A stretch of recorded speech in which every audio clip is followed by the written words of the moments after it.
Steve Cunningham, ladies and gentlemen, from readitforme.com, which is a fantastic service providing basically read for you books. So summaries of most popular books around leadership, marketing, personal development, and entrepreneurship and social good. Membership starting from $9.99 a month, and it's a fascinating business model. Steve read the Evolved Enterprise book and actually summarized it, I think, right, for your service, Steve? Yeah, we did. Cool, and it must have struck a chord with you, I guess, because you ended up taking some of it to heart and implementing some of the principles into your business. Absolutely, yeah. It's a fantastic book. The principles are bang on and really resonated with me, and we took a lot of it and ran with it, and it's worked out really well. Cool. Well, before we get into that, maybe, do you just want to step us back a little while and let us know how did you get to be doing Read It For Me? Because I watched the introduction video on your website, and it sounds like you went to law school. So you started out as a lawyer, have a previous career, or? Yeah. So my claim to fame is that I was a lawyer for exactly 1 week. I think it's a world record. I've yet to have somebody claim a smaller amount of time served. I call it time served. So chewed you up and spat you out as quick as that, huh? The industry. Yeah. It's a long story. Right. But essentially, I decided I didn't want to continue on with the career. The law firm so here in Canada, we have something called articling, which is basically like an apprenticeship year before you become a lawyer.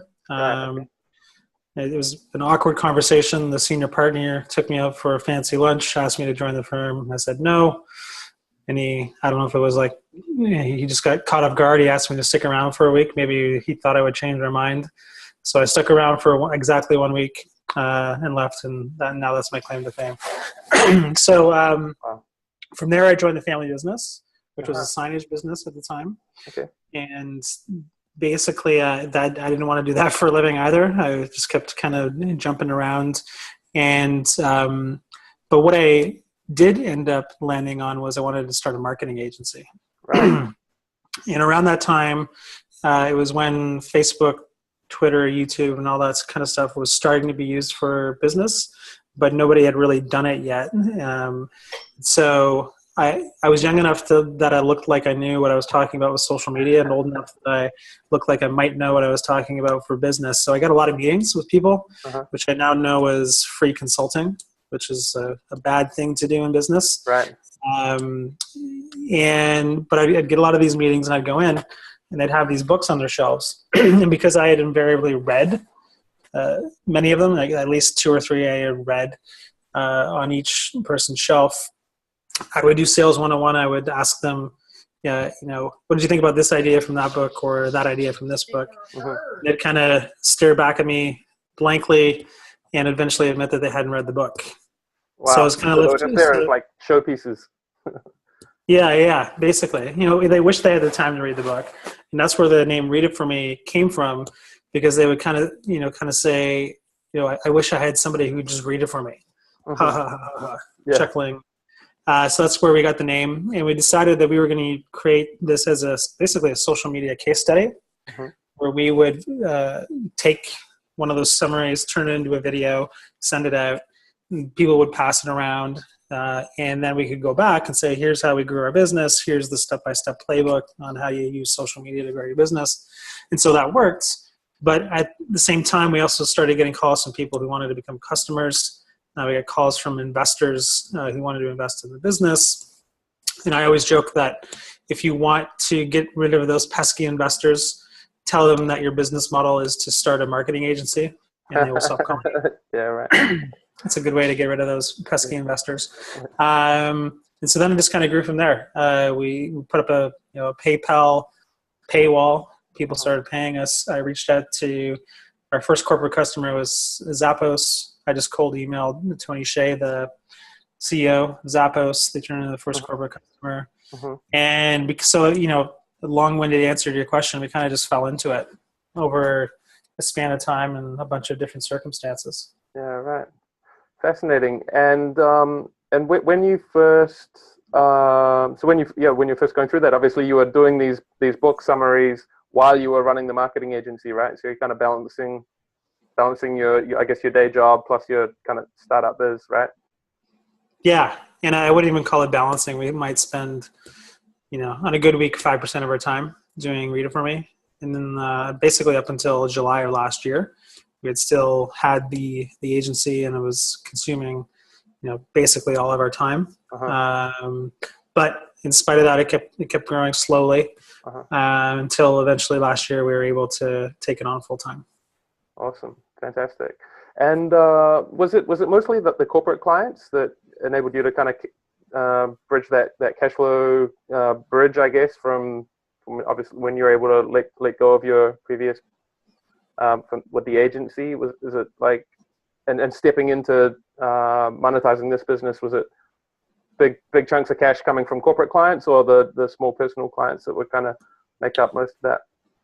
It was mostly small individual customers. Cool. So people we had never met, basically giving us their credit card and paying for, either monthly, yearly, or lifetime access. So we do have corporate customers, but the bulk of our revenue comes from individuals. And what's the perfect client or your average client look like? Yeah, that's a really good question, and I don't have a really good answer for that right now. That's part of what we're actually going through right now is, we've got to figure out what space we want to play in. So we do have corporate customers, paying us, a good chunk of money, like mid 5 figures a year. We got, individuals paying us, like you said, anywhere from $9.99 a month to $29.99 a month. And it's really, we have to make the decision: do we want to get good at selling to larger companies, or do we want to do the, I always refer back to the Basecamp model, if you're familiar with Basecamp. Yeah. So, super sell simplistic, to, right? Yeah, one price point, doesn't matter what size your company is, here's the price point. So, which are, completely different business models in terms of the skills you need to get really good at.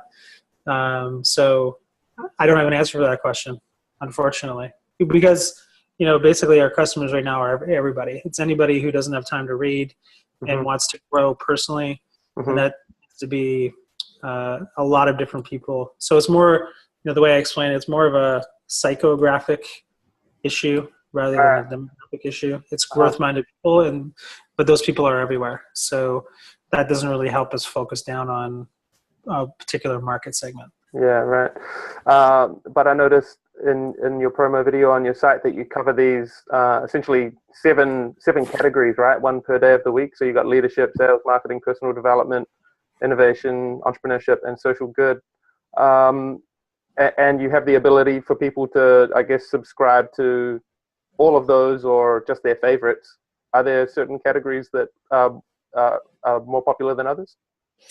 Yeah, the leadership and personal development buckets are very popular because we do have a lot of corporate leaders, and if you're an entrepreneur and you've got a team, leadership's is a big issue. So those tend to be very popular, but they're all, the way we came up with the 7 categories was, listening over the years to what kind of books people were requesting. And so those were the 7 categories that came up most often. So they're all popular for us, but certainly leadership and personal development. Yeah, cool. Yeah, if I had to pick 2, those would be the ones that I would pick. Right, and you've got this fascinating method of reading a book. I think you said 4 times in 4 hours. Is that right? Yeah. It's. I can't begin to express how envious I am of that.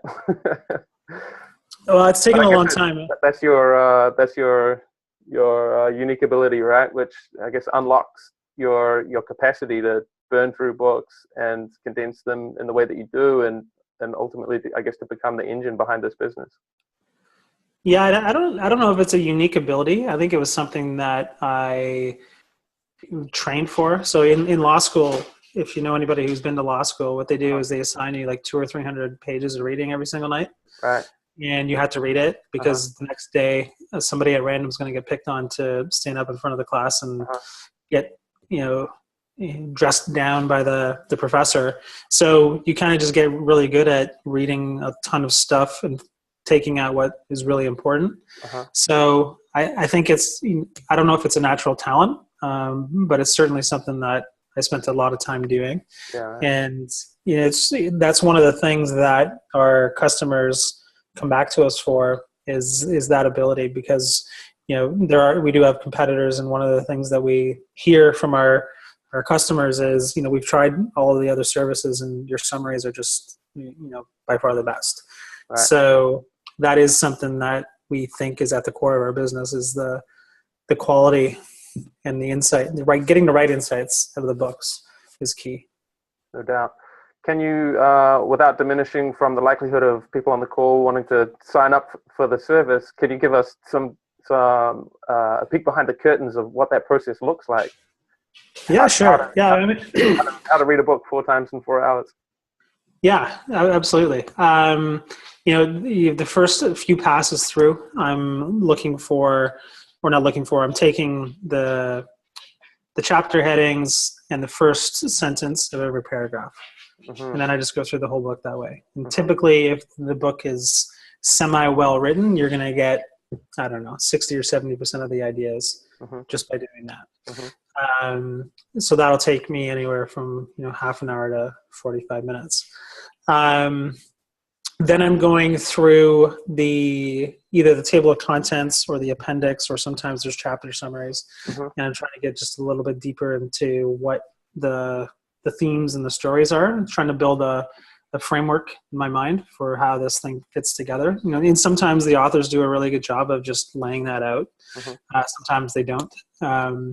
And then, and I should say, along the way, I'm also highlighting things in my Kindle app, either on my phone or on my computer.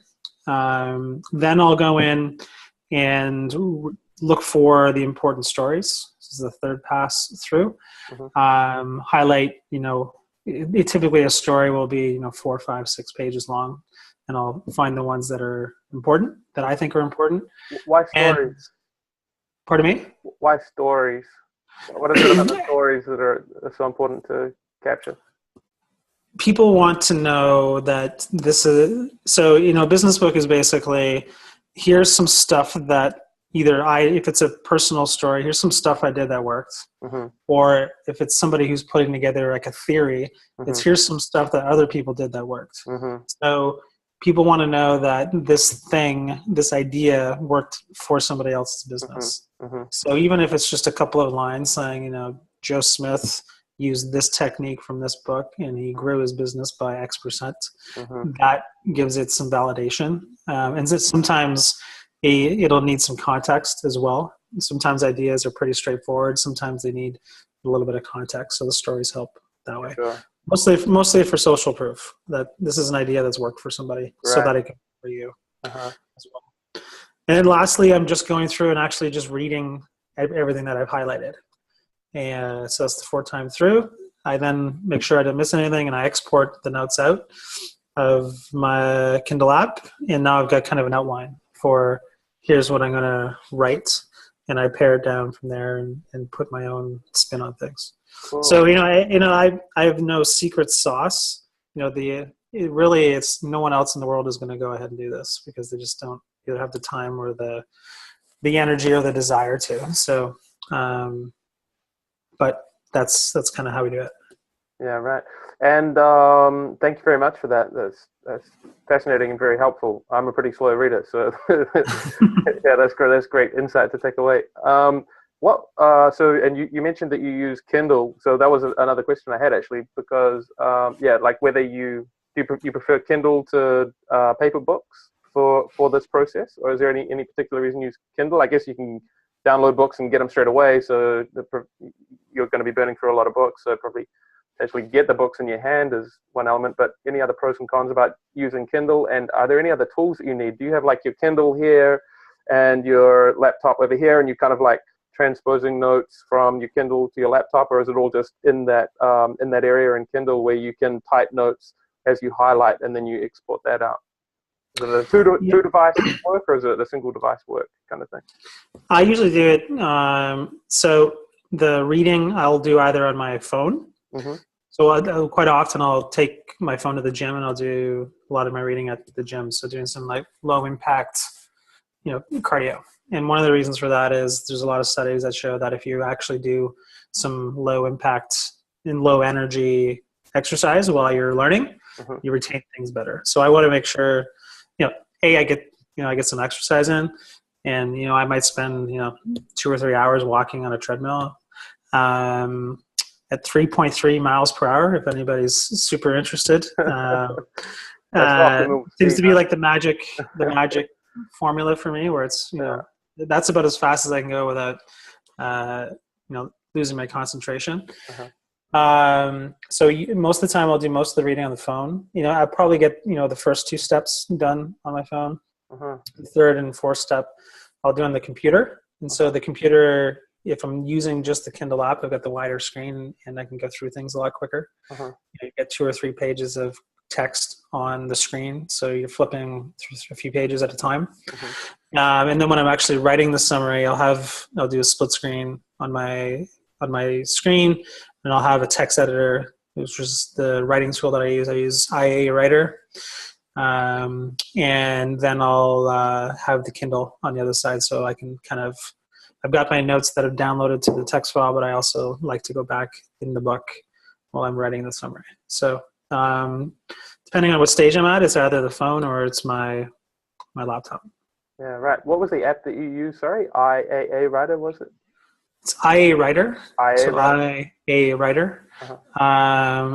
It's just like a very minimal text editor type of tool. And one of the features I like in that is it has a focus mode. So you can, because I've got, even before I start writing, I've downloaded, I don't know, it's got to be, 11, 12,000 words of text. I can focus on one sentence at a time. So it just highlights the sentence that you're on.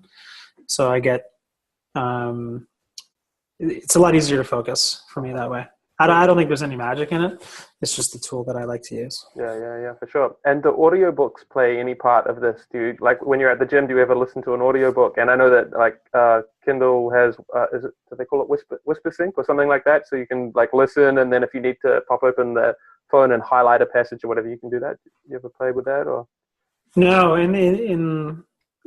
I shouldn't say I have listened to audiobooks, but they just never work for me because you can't scan an audiobook.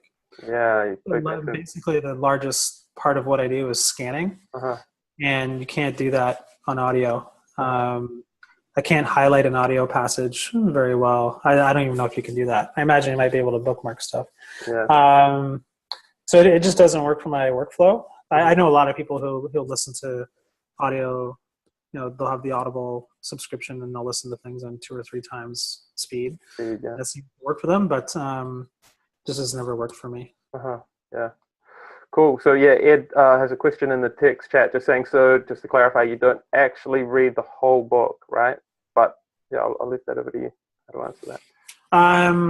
It depends. So a lot of the books that are published and that we get requested to do have a lot of similar information, shall we say. So typically a business book will have 1 or 2 or 3 unique ideas that are new to the world. And because a lot of most of our customers are either senior executives or entrepreneurs who have read a lot of this material, there's a lot of stuff in those books that they don't need. So if the book is 100% original ideas to kind of the business space, I'll read the whole thing. If not, I'll find things that I can skip over. So like the example I always give is if you read a book about company culture or customer service in the last 10 years, it's almost certainly going to include a chapter on Zappos. Yeah. So I don't need to read that one again. I know that they pay people to quit. I know that they let their customer service reps stay on the phone as long as they want. I know that they're fun and quirky. I don't need to go through that again. So the answer to the question is depends. Yeah, cool. Does that answer your question, Ed? Yeah, Ed, feel free to chime back into the chat box with a follow-up question or to let us know if you any further clarification around that. Yeah, that's cool. Yeah, awesome. How do you select the books that you're going to summarize? So at first we basically whatever I wanted to read. Right. Kind of yeah, that's how we started out. But once we started to realize that a lot of our customers were very successful people, and we've got people who are on the Forbes billionaires list are customers, senior executives at huge companies. So, and there's kind of like two problems that we solve. The first problem is there's all these books. Which ones do I pay attention to? Which is not the problem that most people think of. Most people think of, well, you're just summarizing, taking this book and you're paring it down. But the bigger problem is what things should you actually pay attention to in the first place? Right. And so what we've realized is that if we just listen to our customers and the things that they're requesting, because our customers have their finger on the pulse of what's going on, then we're going to pick the right books. So today we choose our books solely based on our customers' suggestions. Every once in a while I'll throw one in that is kind of a wild card that I think is going to add a ton of value to the community that maybe is not being requested, but that isn't the norm. It's from our customers. Mm-hmm. Cool. And yeah, one of the things that fascinates me the most about your business model is, or maybe not fascinates me, but that I just think is so cool and is sort of, I guess, like a reason to be envious of what you get to do, is that you just must learn so much, you just constantly, that part, what you're doing is like processing and absorbing knowledge. So you must have grown an enormous amount, I guess, and learned such a vast volume of information through this work. Yeah, that's obviously tough to quantify, but any success that we have had is based on me, consuming all this information, trying to figure out how do I apply it in this area of our business, and I still do that every day. It's actually more of a challenge to figure out what not to actually try in our business because there's just so much, and you can get caught in just learning and thinking as opposed to executing. Uh-huh. But yeah, it's a real blessing to be alive today, to be able to do this as a business. It's, if I was 5 years earlier, I'd probably be a lawyer and I'd be miserable. So, wow.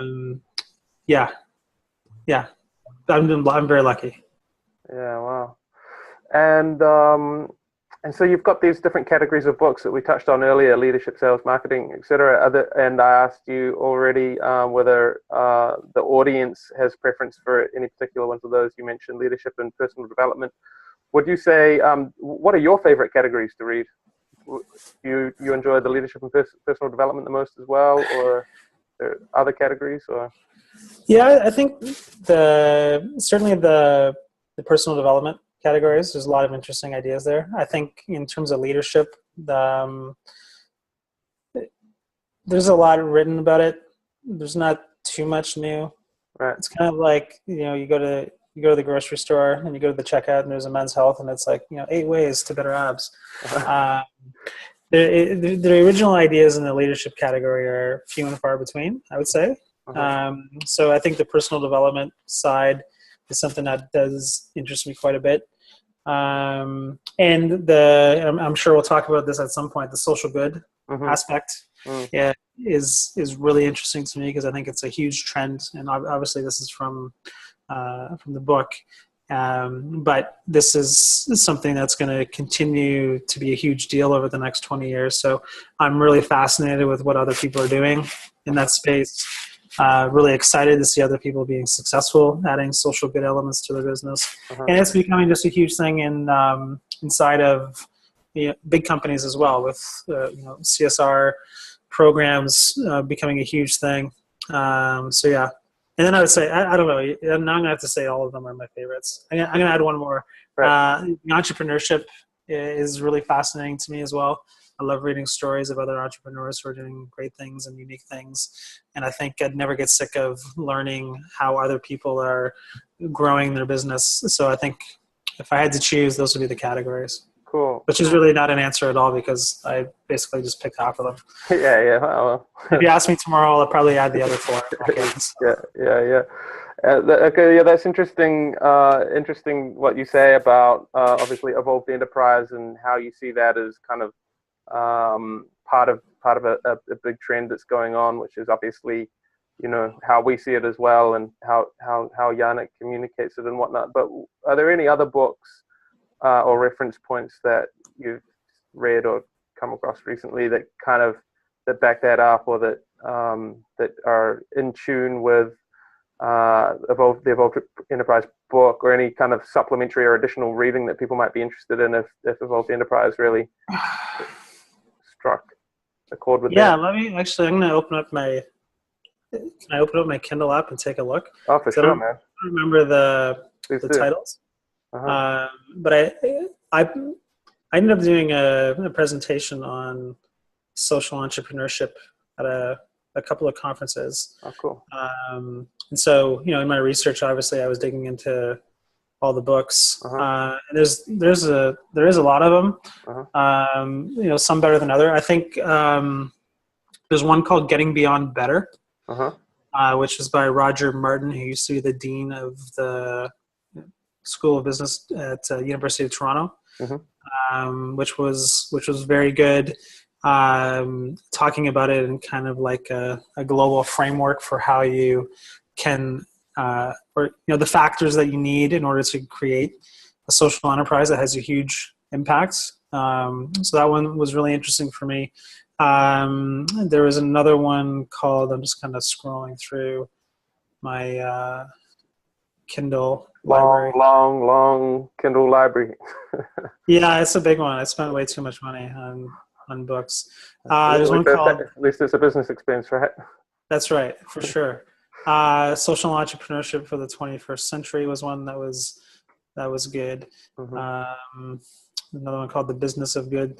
I think you can go, you just go to Amazon and do a search for it. There's a ton of books on it, and I think Evolved Enterprise hits all the right notes. The only one I would say that would be a very good supplement for that would be the one I said that was by Roger Martin, Getting Beyond Better. I think that's a good, more like a high 30,000 foot level type of thing, where Yannick's book is more of a tactical. Here are the things you can actually do. So maybe the combination of those two things. Now that I'm thinking about it, a really good framework for how to approach it.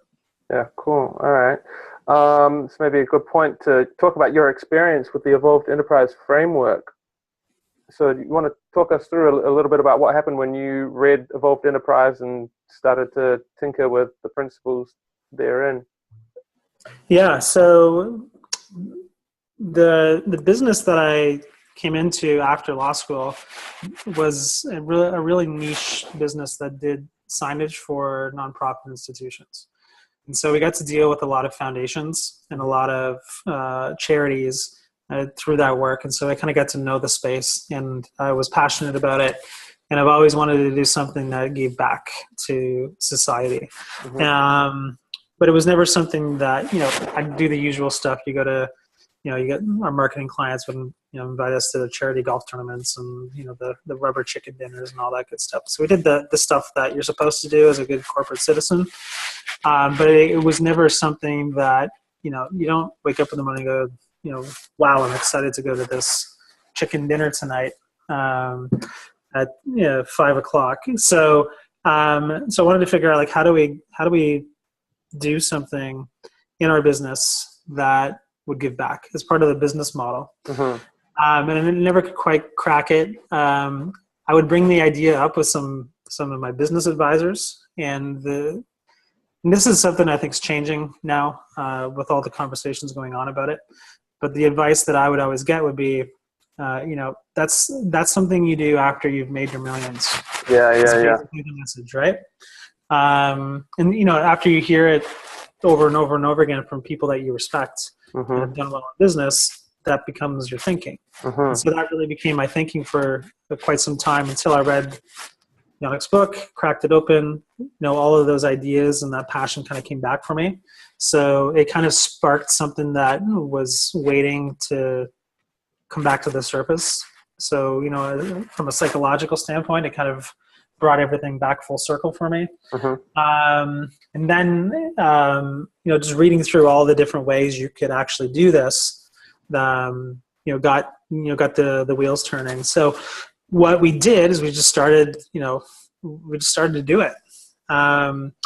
We did the first thing I thought was, well, we can do all of these things. Let's do all. I forget how many tactics are in there. Like 11 impact models. Yeah, the 11 ones. Let's do all 11, right? And that's always a recipe for disaster. Yeah. So we've landed on one traditional thing, which is the one-for-one model. Cool. We've partnered with an organization called Junior Achievement, which is, are you familiar with them? No, I can't say I am. So they basically do entrepreneurship programming for kids that are in grade school and high school. Oh, cool. And the interesting thing was I was just actually with them today. And basically they have this company program where these kids have to create a business in 18 weeks with real money. They got to make a real product. They got to go out and sell it in the marketplace. Then they got to divest the business. Really, really cool stuff. And so they're basically teaching kids how to be entrepreneurs, which is amazing because the world is going to be full of entrepreneurs very, very, very soon. I could go on for hours about that, but so for every lifetime membership that gets purchased through Read It For Me, we give a membership to a junior achievement student. So that was the first thing that we're doing. Cool. And the second thing was, Yannick was good enough to, promote what we're doing to his community. And one of the biggest ways we've grown our business is through affiliate partners. And we had the thought of, if we're going to be spending or paying all of these affiliates to do this for us, why would we not pay charities to use their networks and tap into their networks? So it was an idea that I thought might work. I had no idea if it was going to work. And I think this is something that, and I don't know if this was in the book. I can't remember. I don't think it was. Actually partnering with charities and getting them to sell your stuff. Yeah. Well, one example that comes to mind of that is sevenly.org, which is mentioned a little bit briefly. Yeah. Are you familiar with that one? So they do T-shirts. They started out doing T-shirts, and then they'll partner with a different charity each month, and the charity of the month would then promote Sevenly to their audience, and that month the T-shirts would feature graphics and whatnot with the core message of what that charity is about. So. Right. I do remember that one. Yeah. And so, charities are kind of in this unique spot. So I'm going to talk from a business to business perspective right now. So these charities, the people that we're trying to reach are senior executives inside of large companies. If we're talking about going the corporate route, which, as I discussed earlier, I don't know if that's the route we're going to take or not. We're still kind of feeling that out. But they have relationships with all of the business power players in whatever market they're in. So I'm here in Toronto. So I'll give you just a tangible example. Today, I went to the Junior Achievement Board of Directors meeting, and they brought me in with a specific intent for me to come in and pitch Read It For Me. And if they buy from us, we give a percentage of the revenue back to Junior Achievement. Right. So I got to pitch today to about 20 senior executives of very large companies in one shot. Whoa. So I'm there for a half an hour. How'd you go? Pitching? I think it went well. We'll find out when the numbers get tallied up, but it went. I think it went very well. Cool. So these are people that I would never get a meeting with, right? Or it would take me forever to get a meeting with. And in one shot, they said, come to our board meeting, pitch us, and we're off to the races. And so we've started to do that with different organizations. And what I found was that they're incredibly receptive to it, which was not what I assumed would happen. I thought people would be very protective of their networks. They wouldn't want to, and obviously you have to have a product that they feel good about putting in front of these people. For sure. That's a hurdle that you need to overcome. But if you have something that fits that bill, I think that nonprofit organizations right now are, as businesses are getting more like thinking more like nonprofits, like how do we have a social impact? Nonprofits are starting to think more like businesses, which is we need to raise money, we need to get unique ideas, we need to be innovative about how we do it. We should really start thinking more like a business. So I think there's a huge opportunity there. I think it's a huge white space. Everybody that I've talked to said, well, I don't know why we wouldn't have done this before. And it just seems like a no-brainer. So that's kind of the part that we're doing, which is kind of traditional in the evolved enterprise space, is the one-for-one. And then kind of a unique thing that we're exploring and trying to build out as a model is how do we sell to large companies by using their connections and also at the same time raising money for the charity. Yeah, that's awesome. And so that's still in the kind of early stages. It sounds like this meeting that you went to today was one of the first of these kinds of meetings that you've pulled together. It's too early to see what the results of that are at this stage, would you say? Or? Yeah, I think in terms of, is the amount of effort worth doing it? We still don't know. But for the amount of effort we've put in and the people we're getting meetings with, it's been very promising. What's another one that we did? So we got introduced to basically a global headhunting firm through one of the charities who has, could pick up the phone and call 100 CEOs tomorrow. Wow. That we're very close to striking a deal with through another charity. So I think it looks very promising. Yeah, cool. I think the corporations are looking to spend money where their dollars have a social impact, because that's a great story for them to be telling. Absolutely. So they can purchase things that also have a social impact. The sale becomes easier. So I think it's just a really interesting time.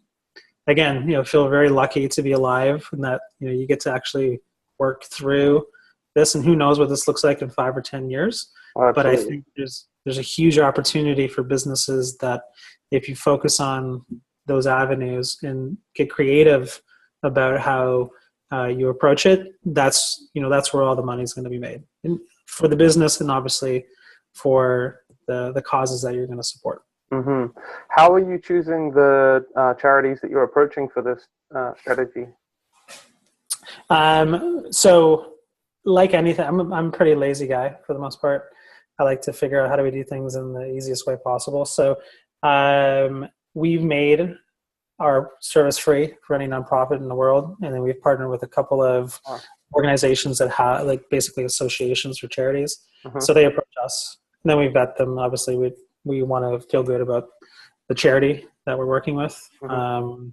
So we make the product free, and then if it's a fit, we'll talk about working with them on like a cause marketing type of partnership. So we're trying to set it up so they find us as opposed to us trying to target them. Cool. So yeah, it's potentially very wide ranging the impact that you can have, but you're open to partnering with charities of many sorts, it sounds like. Yeah. Cool. Like I see, Junior Achievement is a large worldwide organization. A couple of other large ones that we're working with, all the way to, there's one organization that is trying to stop kids from getting recruited by terrorist organizations. It's a really small charity. Wow. So, and part of that's really exciting for me is you get to hear these amazing stories, these amazing people doing, work that's important, and to wake up every morning knowing that you're somehow playing some small part in that is, I think is a huge part of the evolved enterprise kind of ethos. And I don't want to talk as though I'm adding things into the ethos, but I think the psychological part is huge. It really, really does make waking up in the morning a lot easier when you know that somehow your work is making an impact. Yeah. And is that a shared feeling with the rest of your team, do you think? Have you had discussions with the rest of them, and does it have an impact on, I guess, culture and motivation and that kind of thing at work, would you say? Our team has been a pretty self-motivating bunch from the Right. beginning. Uh-huh. So I don't have like a huge turnaround story to tell. Uh-huh. Our team's been great. Yeah. They're all 100% behind what we're doing. There's no cynicism around it.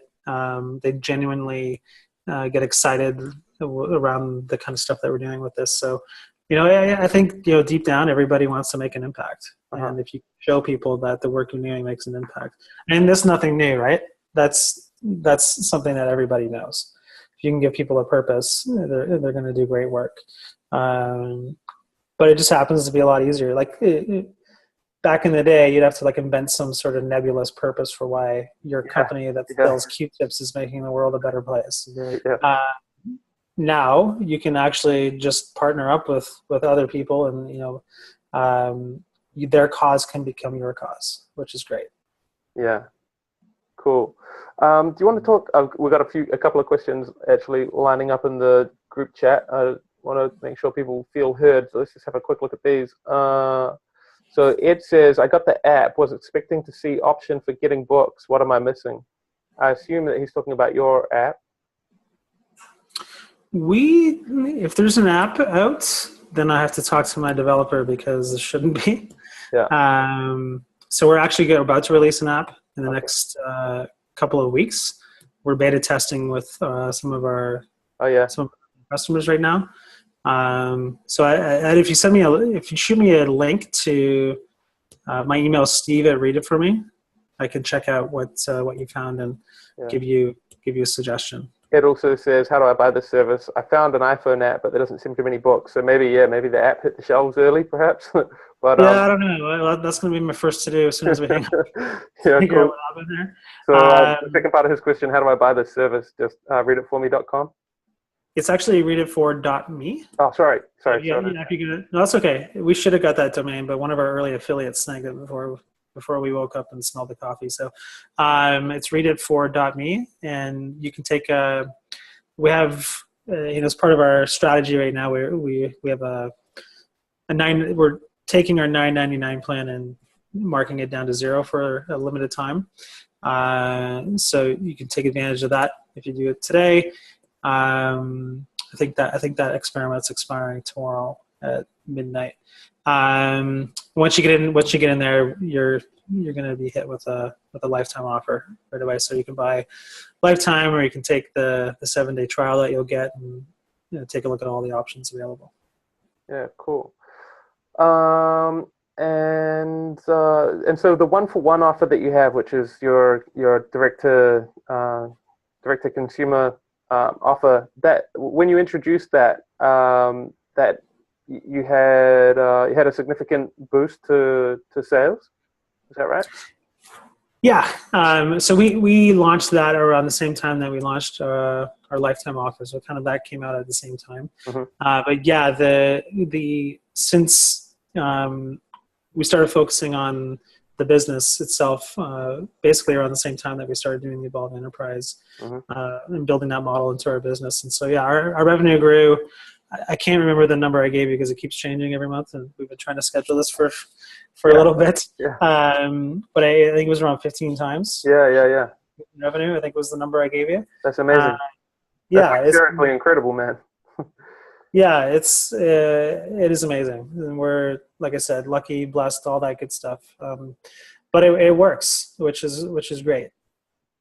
How did you communicate that as part of your offer, like this impact component? How did you include that in the pitch, essentially? So that we put that in our pitch videos. We also put it in our autoresponder emails.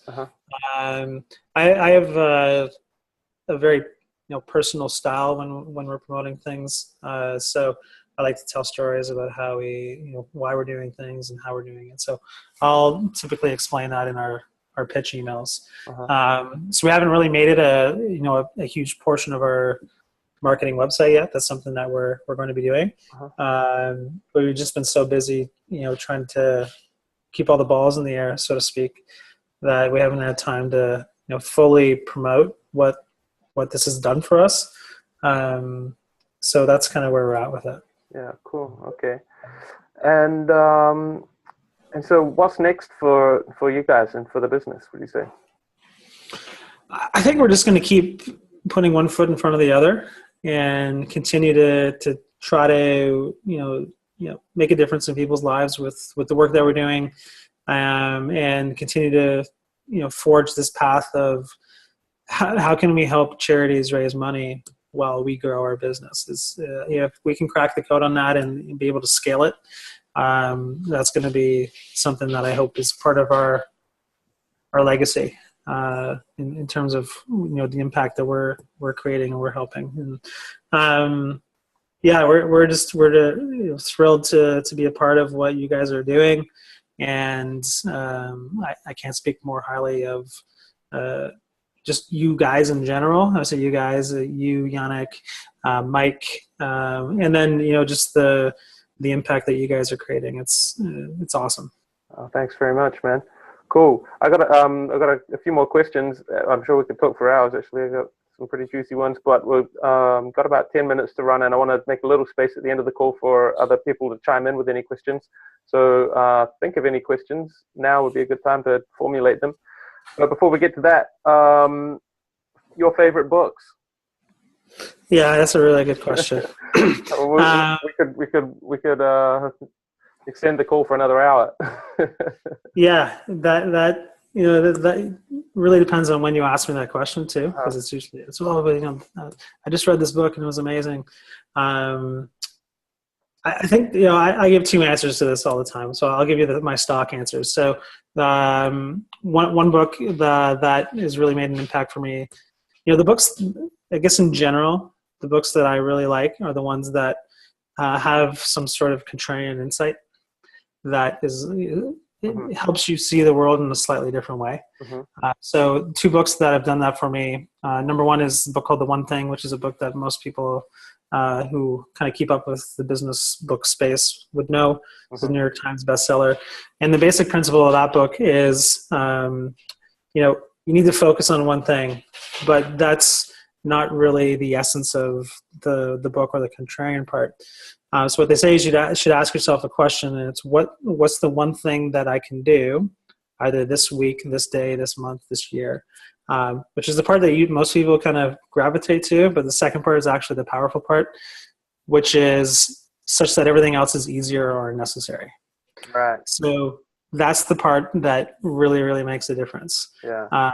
Because it helps you focus on what are the things that I probably would, punt to tomorrow that I wouldn't necessarily do today, like finishing up that autoresponder as a real practical example, as opposed to doing a one-off email. You should do the autoresponder today, and do the email. And usually it's like a false choice, right? It's easy to put off something that fits into that category. So that's one of the books. And the other one is one called Instant Influence, which is a book that not a lot of people that I talk to have heard of. And that book, it was written by a researcher from Yale, and he spent some time in the emergency room in a New York City hospital. I can't remember if it was Queens or Harlem. It was one of the busiest emergency rooms in North America. And he was brought in to kind of figure out, how do we get this place less busy? And so they found that basically a large portion of the people who were there because they were drinking. They got into an accident, or they drank too much and they have alcohol poisoning. So that was the big issue. And so to compound the issue, they only had 7 minutes to spend with these people. So the challenge was, how do we get people to stop drinking in 7 minutes? Which sounds impossible. But what they actually figured out was this simple formula, which in the medical world, they call it an intervention. And the intervention goes a little bit like this. On a scale from 1 to 10, how ready are you to change? And in this case, how ready are you to quit drinking? And so the person would pick a 7 or 6 or an 8. And so what people would, and here's the contrarian part. What you usually do after someone gives you a number like 7 or 6, you say, well, how do we get to a 9 or a 10? That's usually the next question. They found that if they said, why didn't you pick a lower number?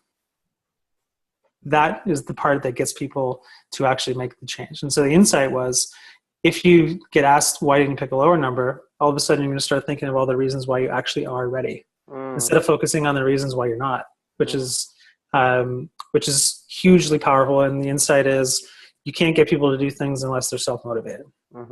And if you can tap into their self-motivation, and even if it's just a little spark, you're going to be much more successful in getting them to do whatever it is that you want them to do. And so you can use that. So those are two of the books. Of course, I got to pick as a third Evolved Enterprise, because it got me back on the path of, changing, feeling like I'm doing something to change the world. So I guess those three.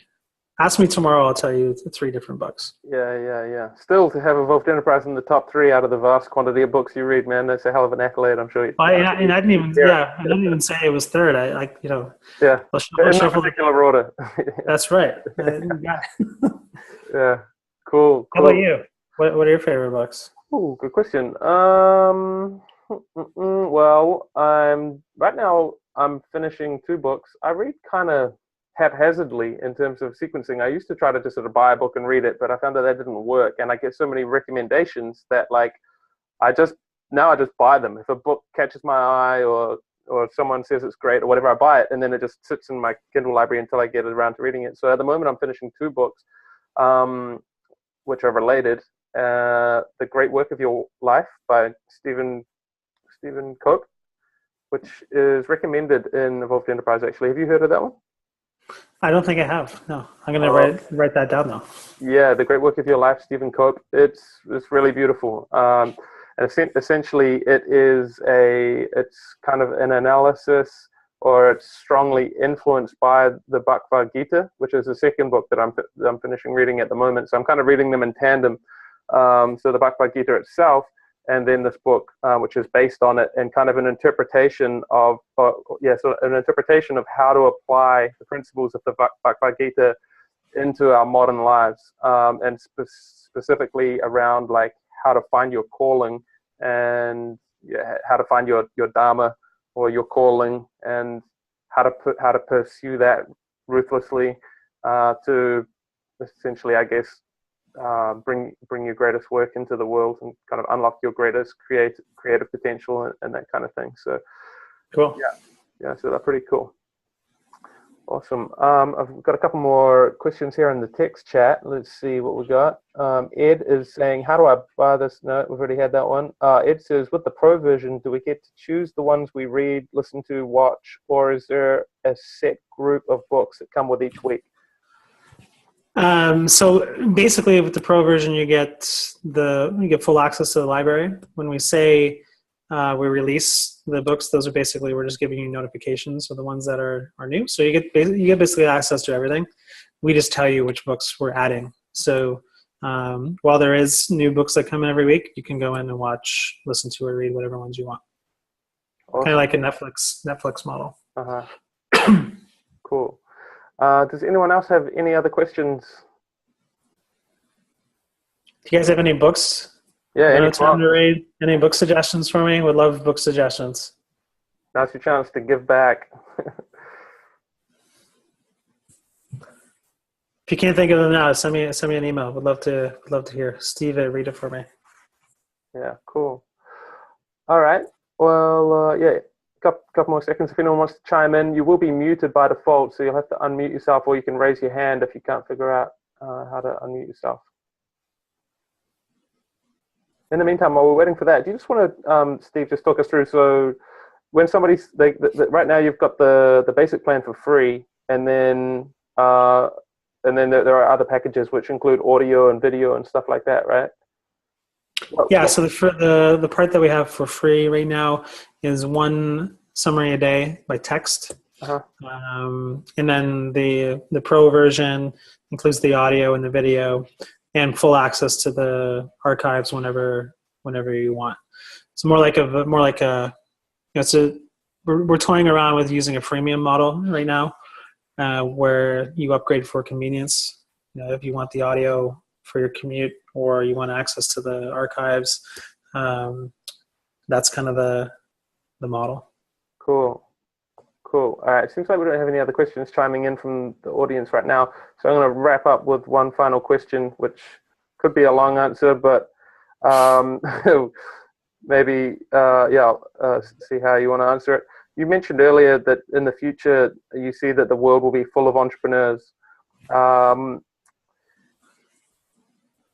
is it, or what's the underlying trend there, do you think, and what's the importance of a service like yours for that burgeoning group of entrepreneurs?